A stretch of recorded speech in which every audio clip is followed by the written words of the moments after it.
Hello. At work with AirPods. Oh my gosh. Hi, y'all. Alrighty. Hold on. I'm clicking things I shouldn't be clicking. um, I see 30 days of you. Hell yes. Y'all are so nice. I'm glad y'all are, hyped to it and you want to engage with it. I'm just going live on Instagram right now. And I'm gonna let the Instagram peeps come in.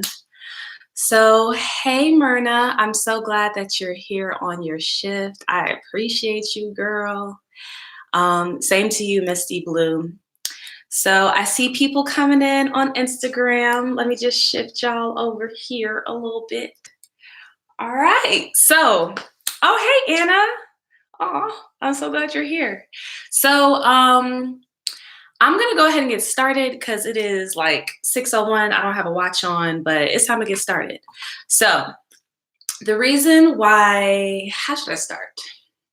I guess I'll introduce the series. So I am going to be going live 30 days. Hey, Anna. Every day for 30 days. And the reason why is because I really feel like 2020 is like that year. It is really the time to go after what you want, not only put the intention behind what you want, but put that action behind what you want. And if you have the intention and you have the action, you are going to manifest what you want to manifest, because the energy of 2020 is just so expansive and so quick. Just a little sidebar, just things that I've wanted to have happen in 2020 literally have happened like that. Like I'll say, okay, I want to connect with someone who's like-minded, and 2 weeks later, I'm in a room with a bunch of women who I just vibe with. So it really is the time to achieve your hair goals. And that's why I wanted to do this 30-day, I guess you could call it a course. It's really not a course. Let's call it a 30-day sisterhood meeting. Something like that. I'll come up with the name, where you get the knowledge that you're missing in your regimen and with your hair. Because what you need is not in another product.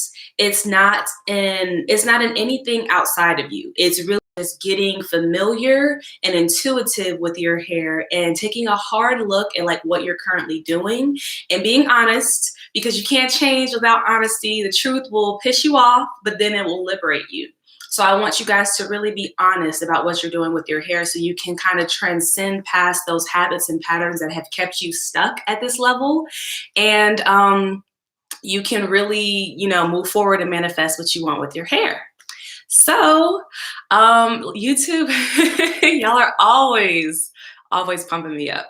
So literally detangling my matted 4C hair. Girl, that was me about 4 days ago. My hair was so matted. This is the first day to cornrow braid out, by the way. If you guys remember when I first started my channel, I made this video about how I was able to grow my hair longer with one hairstyle. And it's my cornrow style to a cornrow out. It keeps my hair stretched. And yeah, it just makes things way easier. Let's see. So I'm here for the sisterhood meeting. Yes. Alrighty, so we're gonna go ahead and get started with the lesson plan. If you guys want to take notes, you can, but this is gonna be saved on YouTube, so you definitely don't have to. And I'm gonna be answering questions kind of along the way, and then there will be a chance for like a Q&A for you to ask specific questions for your hair. I can't go too in depth if I don't know your exact hair type, but if you just have questions around like your situation, then I'll be able to, answer your questions.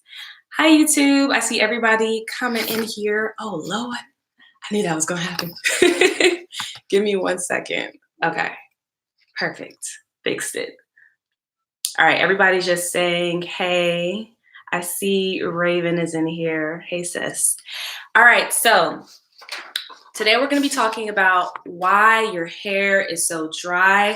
I know this is something that most natural women experience. I know from my own experience and from my coaching clients and just like my sisters and my friends, like this is really what we talk about whenever they come to me about their natural hair.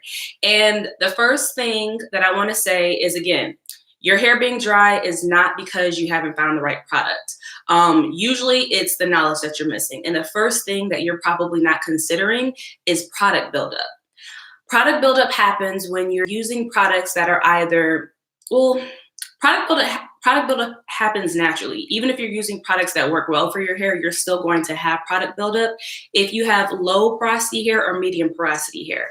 High porosity hair, usually because like your cuticles are so open, the products will come in and come out very easily, so you rarely will experience product buildup, but most of us do experience it. Excuse me. So you can get product buildup from using really thick products like shea butter or any butter-based products, putting oil on your hair every day, putting too much product on your hair, not properly cleansing your hair, not cleansing your hair often enough. And what happens is the residue from products that you've applied, let's say it's February 3rd, you could have product buildup from like January 1st if you're not properly taking care of your hair. And that residue that's on your strands is like a barrier that blocks any moisture that you're applying. So that's why like whenever you try a new product, you want to clarify your hair, like completely remove any product on your hair so that you can really see like, how does my actual naked hair respond to this new product? And so you get product buildup by not clarifying consistently enough. I know that so often within the natural hair community, we hear how like shampoo is the devil, not like that, but basically like that. How, you know, you really want to stay away from shampoo to keep the moisture in your hair. And actually, no, like you have to cleanse your hair to properly get your hair moisturized, because if there's a barrier between this product and your hair, then you're never going to experience moisture. So with clarifying for low porosity hair, you want to do it at least once a month. Now, in the colder seasons, you may not need to do it once a month, maybe like once every month and a half, like once every 6 weeks. But you should be clarifying consistently if you have low porosity hair, because as you guys know, with low porosity hair, products tend to just sit on top of your hair. So you need to remove that off. With medium porosity hair, you can do it about the same, once every 4 to 6 weeks. And you can even clarify every 2 weeks if you feel like your hair needs it. So don't be afraid of clarifying if you're using a quality clarifying shampoo. One that I will recommend, I'm gonna throw out a little product recommendation. I usually reserve this for my coaching clients, but I will throw out a really effective clarifier that doesn't strip your hair. And it's something that you probably already have the ingredients for at home. And it's an apple cider vinegar mask with the Indian healing clay, the bentonite clay, basically. That will truly like just reach down and pull up all of those products out of your strands.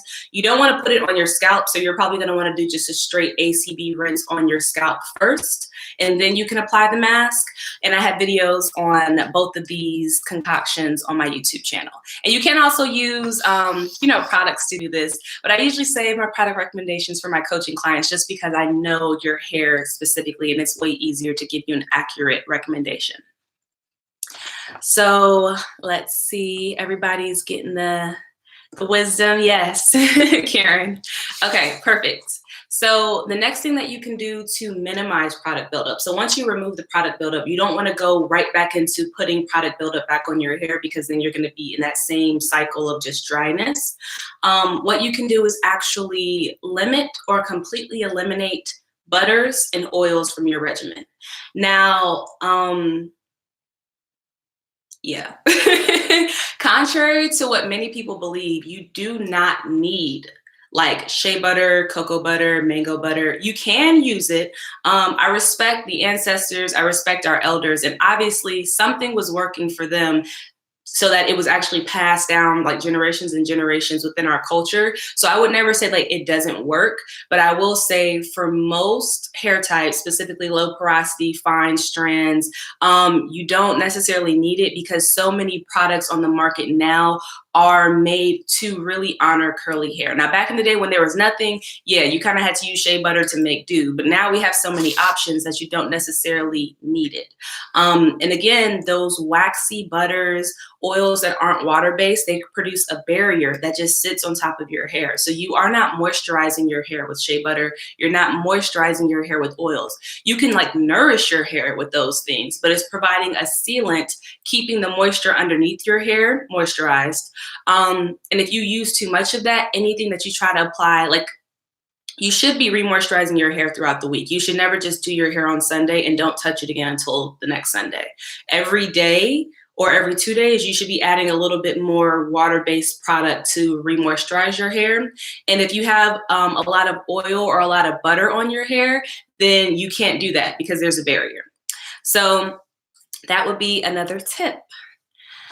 So I'm gonna move right into the next tip, which is you should be, well, I wouldn't say that. You wanna look at your regimen and really ask yourself, like when you rinse out your deep conditioner, after you do your shampooing, when you go to style your hair, how are you layering your products? Are you layering them in a way that really works for your hair?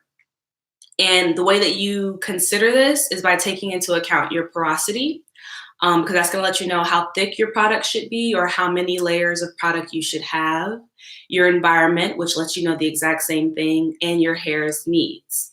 So my rule of thumb is if you have low porosity hair to medium porosity hair, you want to use probably like 2 layers of product, and you want to use one thin leave-in and then like a medium weight cream or a water-based like whipped cream. Yeah. One lightweight leave-in and then one like medium weight cream. And that is, a good product layering if you have low porosity hair, medium porosity hair, fine strands, and normal strands. Now, if you feel like you need something a little bit thicker than that, you can use a thicker leave-in with the cream. And, that should be enough. You don't want to overload your hair with all of these things that really don't work and create product buildup. Now, if you're someone who has, let's say, high porosity hair, or it's cold where you live, so your hair is going to need a little bit more love and TLC during the colder months to keep the moisture in there. Or let's say your hair is just really, really, really dry, like you're currently boosting your moisture levels and trying to overcome an unhealthy area of your hair journey. You want to use about three to four. Most people do not need 4, but about 3 to 4 product layers. And with that, you could do a really, really light leave-in, and then you could actually double up. You could do a light leave-in with like a medium leave-in with a cream. And then on top of that, you can put a really penetrating oil. So things like marula oil, let's see, avocado oil is great for high porosity hair. It's really, really great for high porosity hair.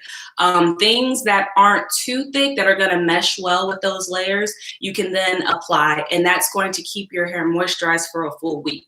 So you should never, in most instances, just put one product on your hair. Like that is not enough for curly hair, for highly textured hair. You need a little something else to keep your hair feeling good. So I'm going to take a little break and let you guys ask any questions that you have so far. I'm just checking all the comments. Myrna says like a milk or a leave-in. And I think she's referring to what do you re-moisturize your hair with? And yes, Myrna, something that's a milk or a leave-in. I prefer leave-ins usually because those kind of sink in the best. You want something that's going to instantly sink into your hair to re-moisturize it throughout the week.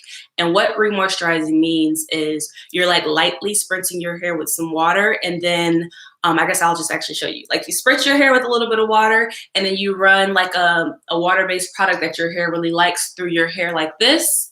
And that's how you re-moisturize. You don't need to like go section by section and fully saturate your hair down. Just give it a little extra love. Hey, Taisha. And someone says coconut oil is a no too. Yes, coconut oil actually is a huge barrier. Like coconut oil very rarely will penetrate into someone's hair. So someone says, what about dry areas like edges? So with that, that will lead us into my next tip. With areas that are like when you have specific problem areas, the way that you address that is through deep conditioning. So if you are not deep conditioning every single week and you have dry hair, that is the main problem.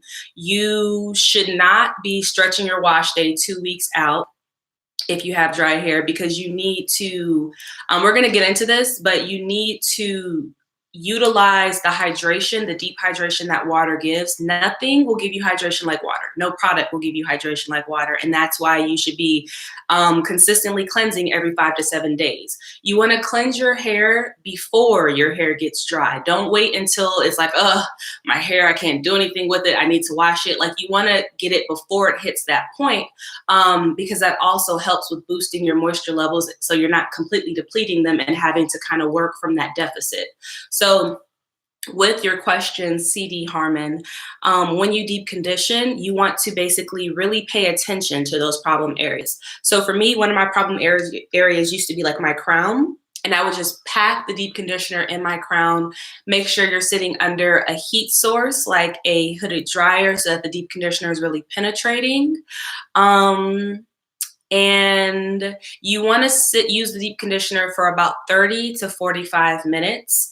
And then you can also do a trick that I like to do, which is basically take your shower cap off after you get out from under the hooded dryer and let the deep conditioner cool, which allows your cuticles to close. And then like the nutrients and the moisture from that product are also able to kind of like, get sealed into the hair strand. And then you rinse the deep conditioner out with cold water, which also helps with dryness and frizz. So lots of questions. Lori says, is aloe vera juice good for spraying hair? It can be. So aloe vera juice has a pH that is, I believe, acidic. And because the pH is acidic, it basically forces the cuticle to close. So if you're someone with high porosity hair where your cuticle is open, it will be really great to spray your hair with aloe vera juice, like maybe, I know people like to do it after like they're leaving or after you put all your products in. I'm not sure. You would have to kind of fill out your regimen. I can't really give a recommendation of when you should apply it without knowing your hair type. But it can be good to close your cuticle. Now, some people with low porosity hair, if you're using 100% aloe vera juice, your hair is probably going to hate it because you're going to close your cuticle before you put any moisture into it. Low porosity people do not need any help closing their cuticle. So you really don't need aloe vera juice because that's basically what it's for, to help close your cuticle and lock in moisture. And your hair can do that on its own. And I specifically have tried aloe vera juice years ago. And when I tried it, I was like, what is all the hype about? This is terrible. My hair did not like it at all. Okay, perfect, Lori. I'm glad I answered your question. So my 12 says, what if you live in the tropics? How do you combat dryness under that climate? Ooh, good question. So in the tropics, I imagine that it's very humid, which causes your cuticle to open. I live in Florida, so I kind of have a little bit of an idea. It causes your cuticle to open, which can actually make your hair dry over time because it's just like, your cuticle's open and things are leaving your hair. So I would say in a tropic climate, you probably are going to want to cleanse your hair and really wet your hair down more often. So you want to, if you're not already, have your wash day every 5 to 6 days.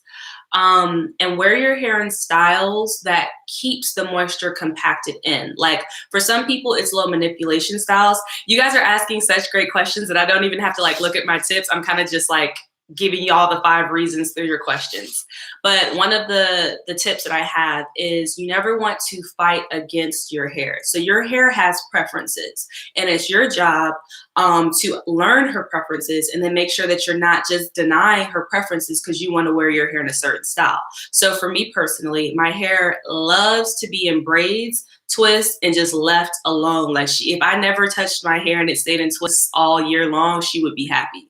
And so I know that whenever I want to like maintain the most moisture, if I put my hair in twists or braids, that's the absolute best way to do that. So you would want to do styles that basically help your hair maintain its homeostasis, like maintain its moisture equilibrium, no matter what's going on in the environment.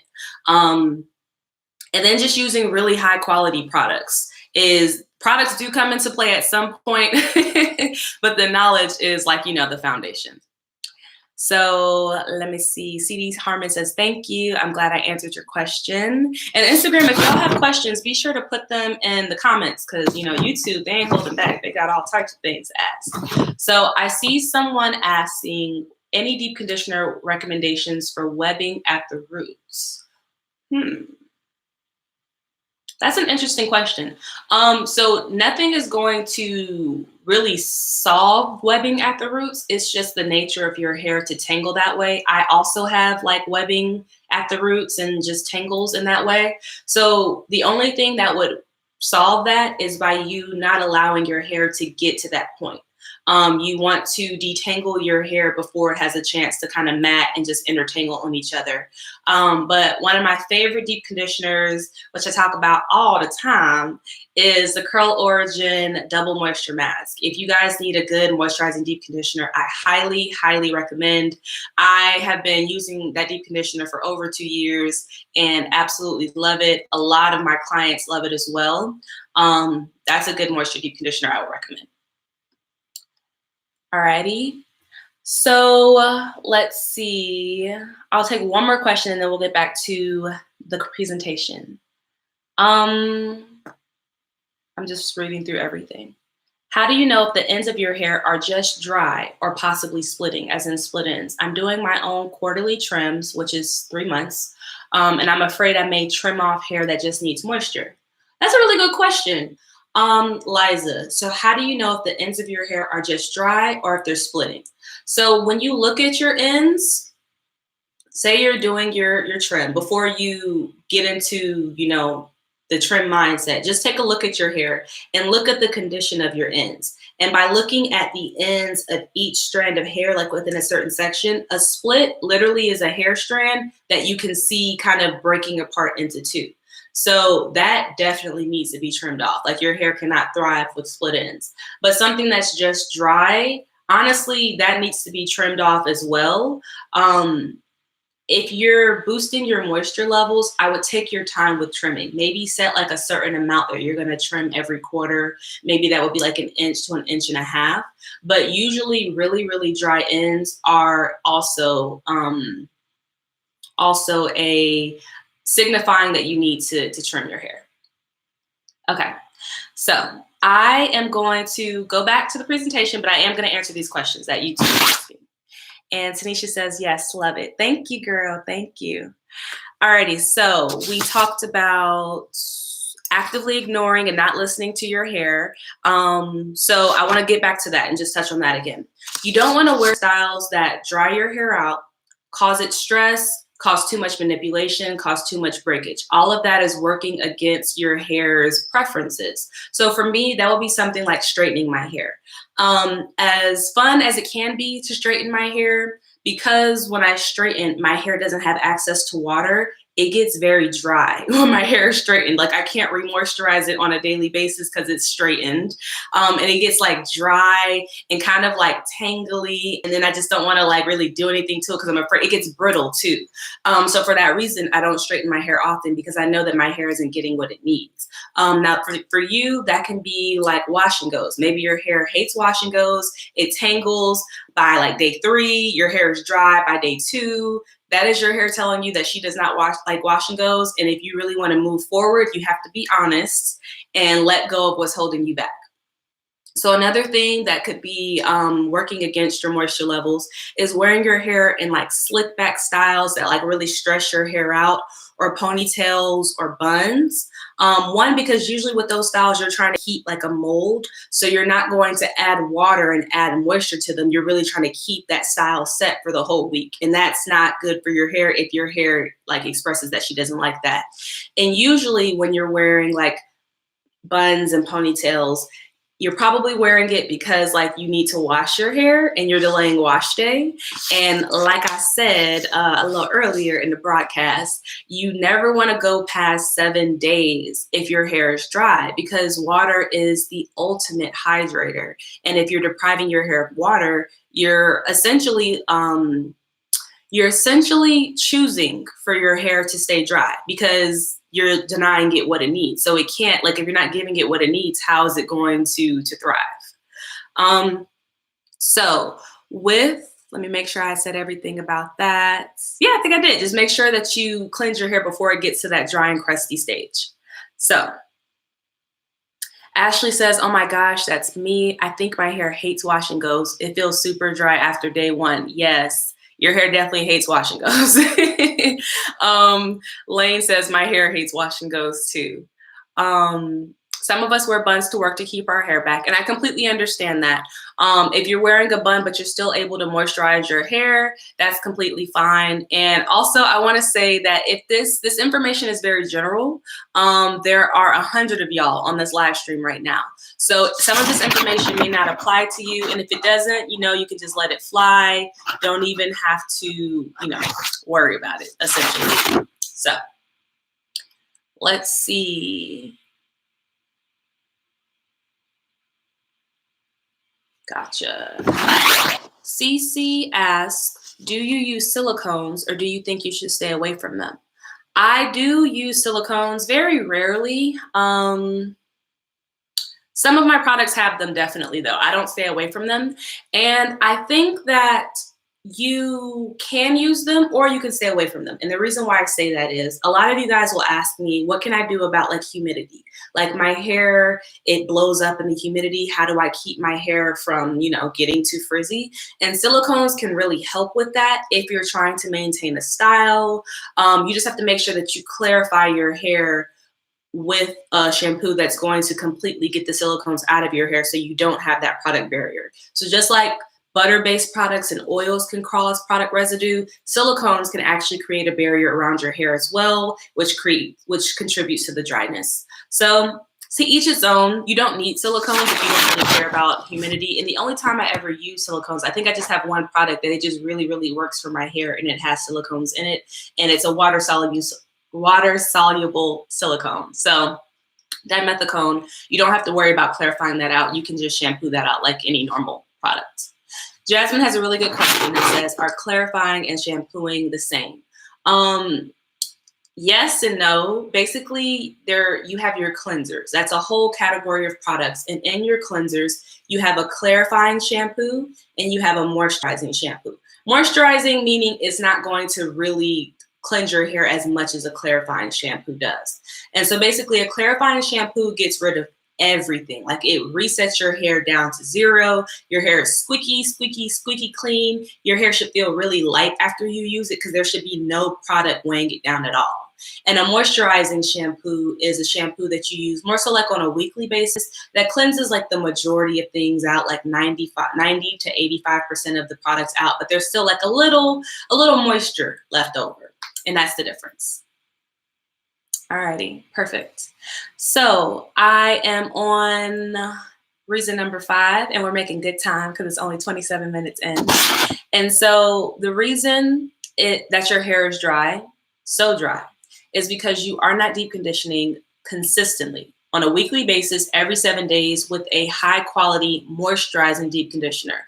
So not all deep conditioners are created the same.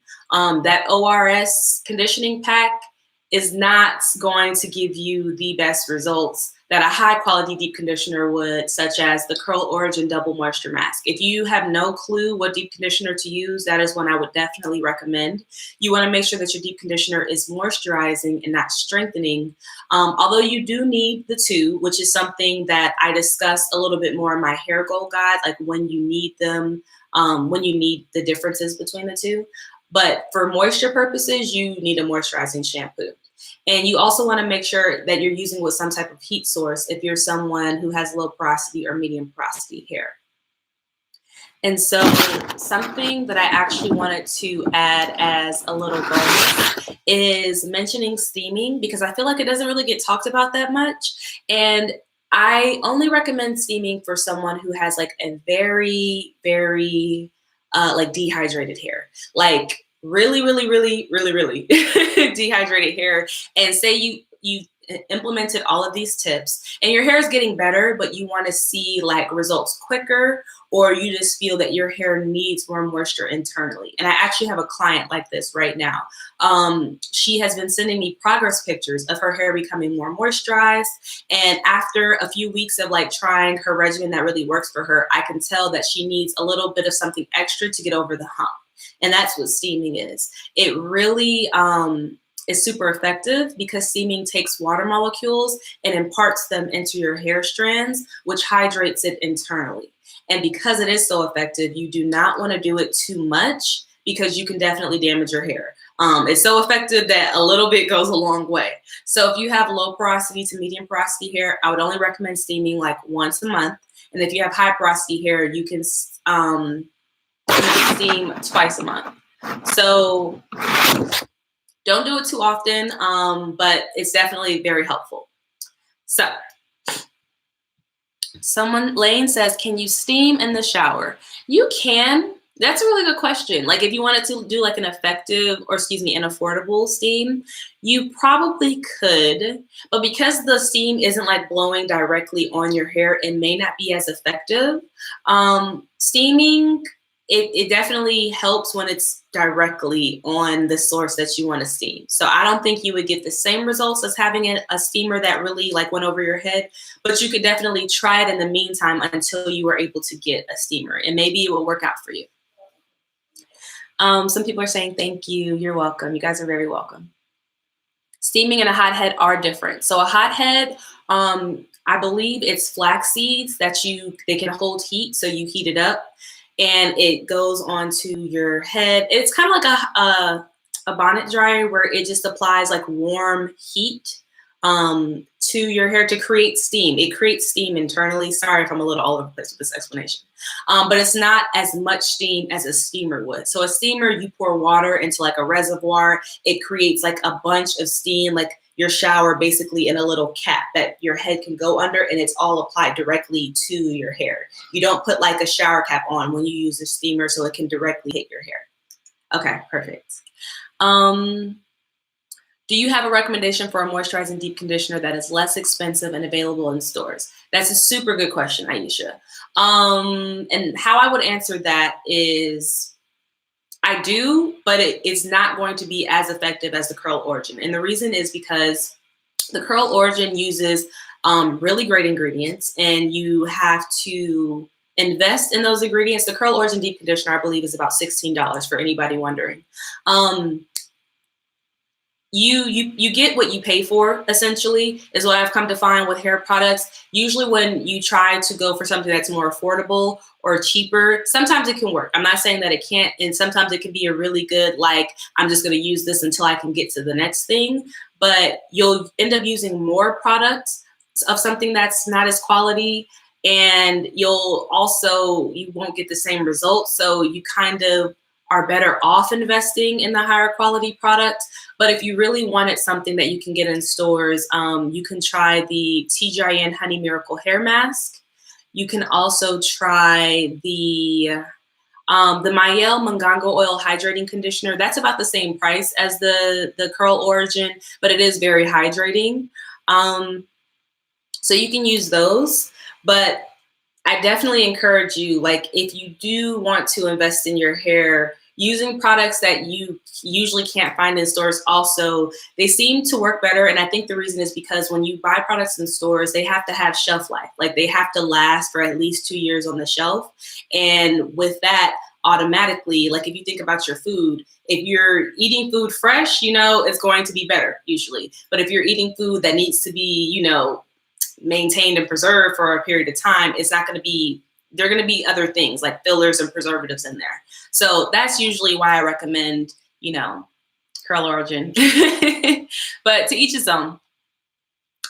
Let's see. What stores sell the Curl Origin brand? Currently, no stores. But I believe if more people would, if more people invested in them, they probably would get in stores. Right now, you have to buy them directly on their site. Alrighty, so that's pretty much it. I have one extra bonus tip, and that's basically to keep your hands out of your hair, because every time you touch your hair, you're literally taking the moisture off of your hair, making your hair dry, making your hair more susceptible to breakage and all of that. So keep your hands out of your hair, and also keep other people's hair out of your hair as well. Keep other people's hands out of your hair as well. Hi, Gems with Jax. And that goes... That's like, just good advice all around. Excuse me, give me a second.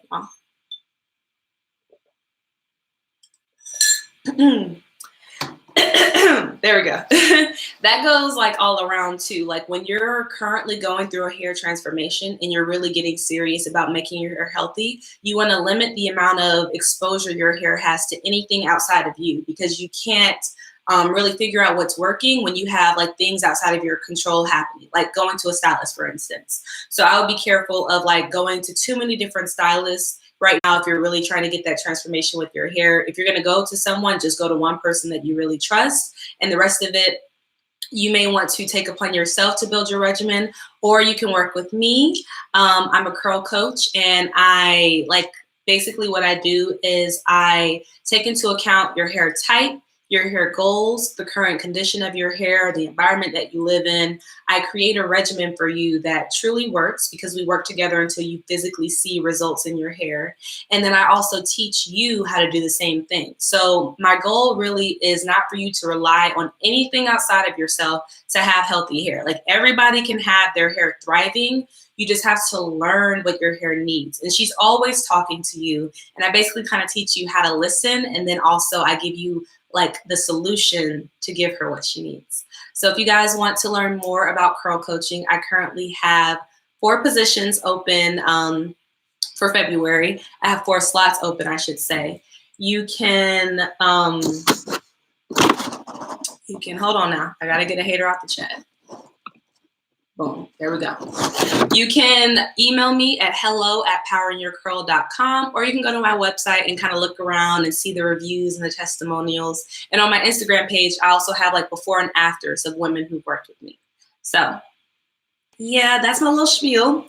So if you guys have any questions, we'll go for like 5 more minutes.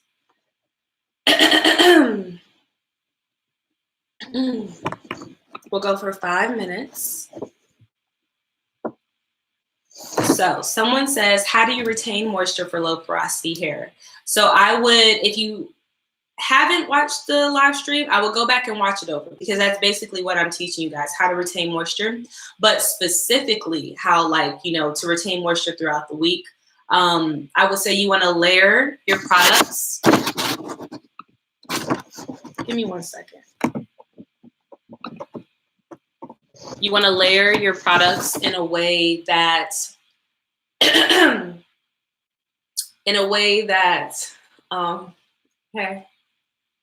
Huh? Okay. Sorry, y'all. My husband's talking to me. He said, hey. Anyway, you want to layer your products in a way that keep your hair moisturized. You don't just want to do one layer. And then also, truly what I would recommend is looking at your habits. A lot of the times your habits are what's keeping you from not keeping your hair moisturized throughout the week. You should also be re-moisturizing throughout the week, like every day, once to twice a day. So someone says, how do you avoid single strand knots? And that is a really good question. Single strand knots really come with the territory of curly hair for the most part. And that's because when your hair curls, usually when it kind of mushes on itself, it's going to curl on itself, and that's what creates the knot. But when your hair is very dry, your hair will draw up more often than not. And that's why, excuse me, I do not know what's going on. That's why when your hair is dry and unhealthy, you get more single strand knots than versus when it's healthy. So I would say you want to do a really, really thorough trim, and then really work on boosting your moisture levels and keeping your hair stretched so that it doesn't have a chance to curl on itself. CD Harmon says, what are other ways to protect the hair if you don't like protective styles? So there are a plethora of protective styles. And I want to say that a protective style is a style where you put your ends away. So if you don't like styles like that, like, you know, braid extensions or like maybe crochet braids or something like that, you can do low manipulation styles where your hair is twisted or it's in like braids, like, you know, cornrows. And that might be better.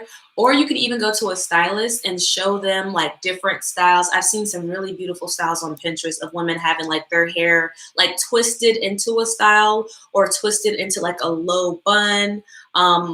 I've seen all types of stuff. So I would say maybe research on Pinterest, like different styles that you might like, and then try to recreate that at home, or maybe go to a stylist who has growing hands, meaning she does not put the style before the health of your hair and doesn't pull your hair too tight and cause like, breakage or traction alopecia or anything like that, and see if they can help you. Thank you, Darajala. Okay, so I'm gonna do one more.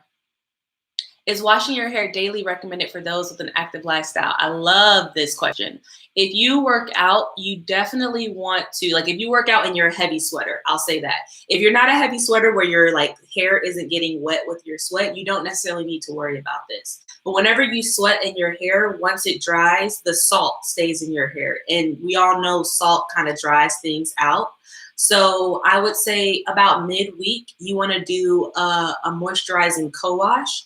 Now, a recommendation that I have for this is the Diva Curl Decadence No Poo. That's a pretty good co-wash. You can find it in stores.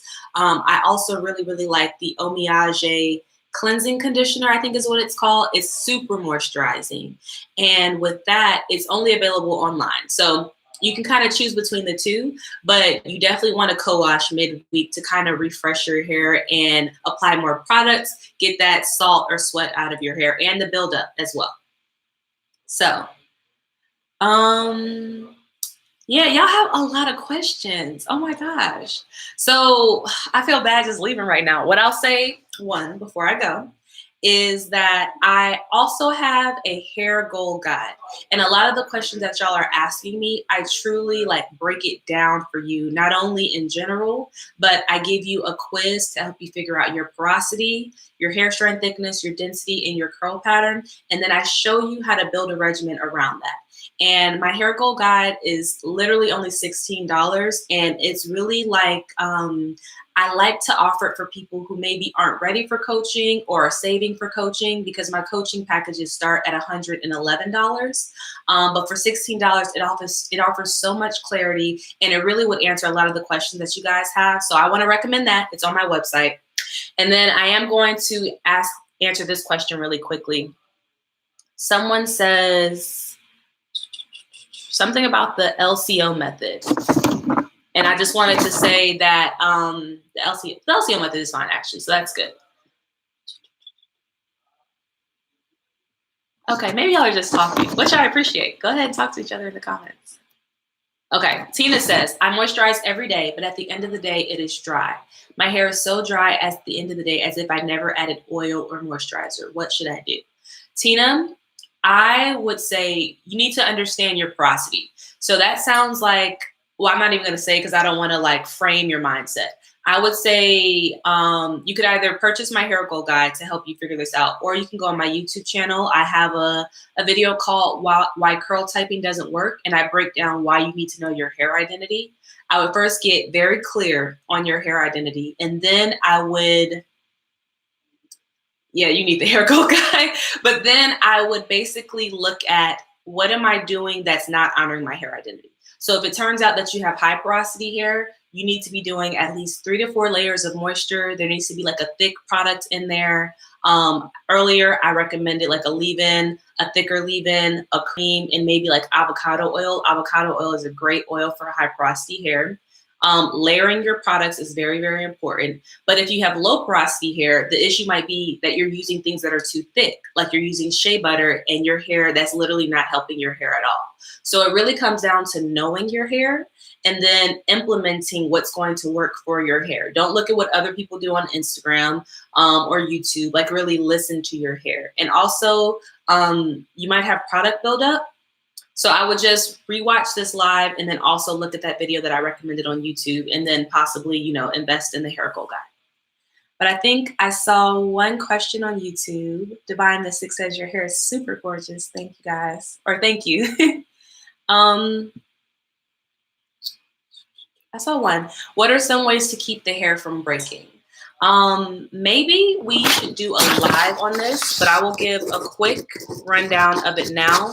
Ways to keep your hair from breaking would be get a very, very thorough trim and get rid of any damaged hair, dry hair. Use a strengthening deep conditioner once to twice a month. And then I would say keeping your hair moisturized actually helps keep it from breaking, because when things are moisturized, they're usually supple and they're soft. And when your hair is dry, it can be very like brittle and like just really susceptible. It's like, you know, kind of not like, hey, I'm not saying your hair is like, hey, but my hair feels like when it's dry. And you have to be very gentle because it's vulnerable and it can break off. So boosting your moisture levels will be really helpful then. But okay, I am going to go. So I really appreciate you guys tuning in. Tina, I'm glad that helped you. I'm really glad. Let me know, because that's like if you're moisturizing your hair every day and it still feels dry at the end of the day, that's the marks of like we really need to kind of like transform your regimen.